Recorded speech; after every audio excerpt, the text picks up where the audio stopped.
Ko'pchilik Buyuk Amir Temur bobomizning vafotidan so'ng Temuriylar darhol parchalanib ketdi deb o'ylaydi, ammo bu unday emas. Dunyo siyosatida Temuriylar imperiyasining yetakchiligini ushlab qolgan inson bu Shohrux Mirzodir. U 1377-yil 20-avgust Samarqandda tug'ildi. Amir Temurning o'g'li Shohrux Mirzo bolaligidan bilimga va turli tillarga qiziqqan. U farsiy va turkiy tillarda egallagan, adabiyot va astronomiya, hisob-kitoblar bilan shug'ullangan. Yoshligidanoq xatlar yozib, diplomatik qobiliyatini namoyon qilgan. Shohrux otasiga davlat ishlariga yordam bergan. U 1397-yil Xorason hokimi vazifasini bajargan va urushlarda qatnashgan. Bu uning kelajakdagi hukmronligi uchun zarur tajriba bo'lgan.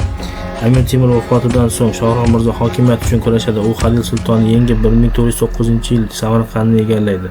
O'g'li Mirzo Ulug'bekni Samarqandda bosh qilib, o'zi Hirotdan turib davlatni boshqara boshlaydi.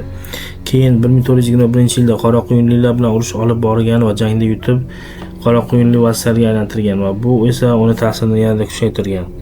Shohrux Mirzo o'zi boshqargan hududlar Markaziy Osiyo, Sharqiy Turkiston, Shimoliy Pokiston, Eron, Ozarbayjon va Shimoliy Iroqni nazorat qilgan. Amir Temur tuzgan imperiyani to'liq olib qola olmagan bo'lsa-da, katta qismini olib qola olgan. Shohruxning davrida iqtisodiy rivojlangan va savdo taraqqiyot bilan ajralib turadi.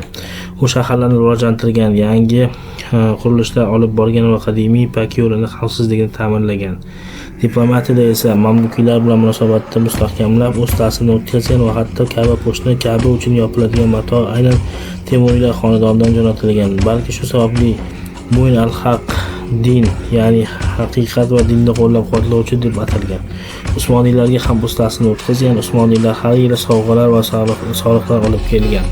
Shohning diplomatik missiyalari Ming imperiyasi bilan ham amalga oshirilgan. Bu savdo madaniy almashinuvni rivojlantirgan. Ichki ishlarda ilm-fanga ham e'tibor qaratgan va bu ishda Gavhar Shodbegim ayollar yordam beradilar. Bu nisbatan ancha tinch o'tgan yillarda o'g'illari Mirzo Ulug'bekni bemalol ilm bilan shug'ullanishlariga sabab bo'ldi. Biroq Shohruxning to'satdan vafoti Temuriylar orasida ichki urushlarga sabab bo'ladi va kuchsizlantirdi. Birozdan so'ng 1452-yil Sulton Mehmet Fotih Konstantinopolni zabt etib, asta-sekin dunyoning eng kuchli imperiyasiga aylanadi. Temuriylar esa Shohruxdan so'ng sekin-asta parchalanishni boshlaydi va faqat Abu Said Mirzo yana qayta kuchli davlatga aylanadi. Ammo bu boshqa bir ko'rsatma hikoyasi.